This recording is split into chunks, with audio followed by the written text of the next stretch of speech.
যারা বাজির উপর নির্ভর করে চলে। আমার বক্তব্য, তারা যদি চলে তারা লাইসেন্স নিয়ে বৈধভাবে কাজ করুক, আর তারা লোকালয় ছাড়া তারা সেখানে করুক, কোনো আপত্তি নাই। দুর্ঘটনা ঘটলেও যান মালের ক্ষতিটা কম হবে।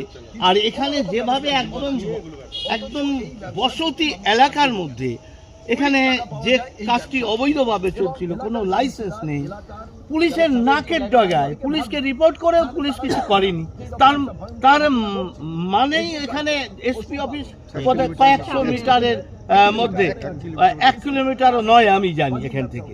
তাই সেখানে এই জিনিস চলতে পারে কেন? এসপি যদি প্রতিবাদ করে, এসপিকে হয়তো পানিশমেন্ট দিয়ে এমন জায়গায় ডিমোশন দিয়ে পাঠিয়ে দেবে। তাই এই কারণেই পুলিশের কিছু করার নেই, পুলিশকে দোষ দিয়ে লাভ নেই। এর জন্য দায়ী আমাদের বাংলার মুখ্যমন্ত্রী মমতা ব্যানার্জি।